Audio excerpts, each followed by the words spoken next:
8 मई 2020 की वो सुबह मुझे आज भी याद है, जब सुबह सुबह मुझे फ़ोन आता है और ये जानकारी मिलती है कि 16 मजदूर जो मध्य प्रदेश जाना चाह रहे थे वो ट्रेन के नीचे आकर कुचल कर मर गए।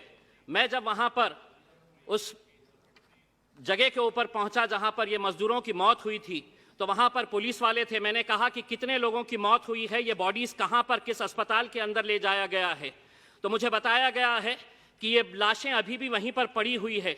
लाशों का मतलब ये था कि छोटे छोटे गोश्त के टुकड़े वहां पर पुलिस वाले थैलों के अंदर भर रहे थे, ये हालत थी।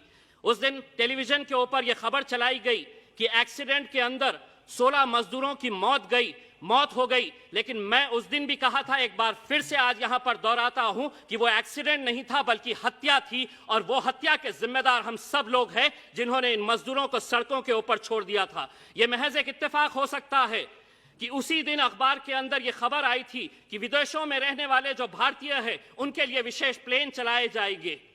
क्या ये मजदूरों को हमने मरने के लिए सड़कों के ऊपर इसलिए छोड़ दिया था कि इनकी याद हमें सिर्फ इलेक्शन के वक्त में आती है, और इनके लिए जो विदेशों के अंदर रहते हैं उनके लिए विशेष फ्लाइट्स का प्रबंधन किया गया था? अध्यक्ष महोदय, मैं मंत्री जी से पूछना चाहता हूं, आज 6 महीने के बाद क्या हिंदुस्तान का एक भी शहर ये दावा करके कह सकता है कि हमारे पास आज पूरे वेंटिलेटर्स है, हमारा मेडिकल इंफ्रास्ट्रक्चर पूरी तरह से सक्षम है?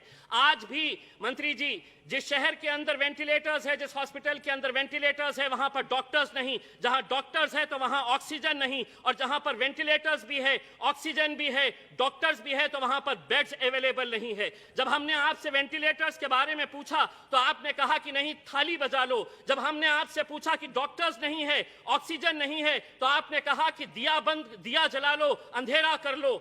आज जब जीडीपी इतना गिर गया है तो हम सरकार की तरफ से एक फरमान सुनना चाह रहे हैं कि कब आएंगे वजीर आजम और ये ऐलान करेंगे कि अब सड़कों पर निकलो, ढोल बजाओ और ये ऐलान करो कि उठ जीडीपी। जिस तरह हमने ये कहा था कि गो कोरोना के नाम के ऊपर हमने अपना मजाक पूरे मुल्क में नहीं बल्कि पूरी दुनिया के सामने ये किया था। आज चाइना के अंदर इस बीमारी का जन्म हुआ, इटली, ब्राजील, स्पेन के अंदर ये पली बड़ी, जैसे ही भारत के अंदर आई तो ये हिंदू और मुसलमान का शक्ल इख्तियार कर ली। बड़ा अफसोस होता है मंत्री जी हमें, जब इस सदन के अंदर बैठे हुए एक सांसद ये कहते हैं कि ये बीमारी इस देश के अंदर फैली तो तबलीगी जमात की वजह से फैली। अगर कसूरवार कोई था तो उसके ऊपर आपकी सरकार है, आप लीजिए उसके ऊपर कार्रवाई। लेकिन इस तरह ऐसे मौके के ऊपर जब लोगों की जानें जा रही थी, उस वक्त हम हिंदू मुसलमान कर रहे थे। सारे टेलीविजन चैनल के ऊपर यह दिखाया जा रहा था कि यह बीमारी हिंदुस्तान के अंदर फैली है तो एक तबलीगी जमात की वजह से फैली है।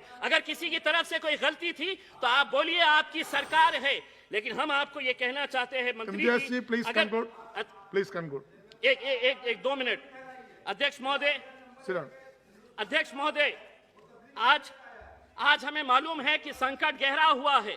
हम सरकार का पूरी तरह से साथ दे रहे हैं। ऐसा नहीं है कि हम विपक्ष के अंदर है तो हम हर चीज की आलोचना कर रहे हैं। आपने मेहनत किए है, कोशिश किए है, लेकिन जिस तरह के जो फैसले लिए जा रहे थे ऐसा लग रहा नहीं था कि ये मुल्क के अंदर लोकतंत्र है बल्कि तानाशाही है कि 4 घंटे पहले आ जाओ, कह दो कि 4 घंटे के बाद देश बंद हो जाएगा, और देश बंद कर दिया गया है। आज अगर यही हालत रही तो अध्यक्ष महोदय 30 सेकंड सिर्फ, आज यही हालत रहा तो देश इस मुल्क के वजीर आजम को देखकर यही कहेंगे कि आखिर हम बोले तो बोले क्या, करे तो करे क्या। वाह मोदी जी वाह।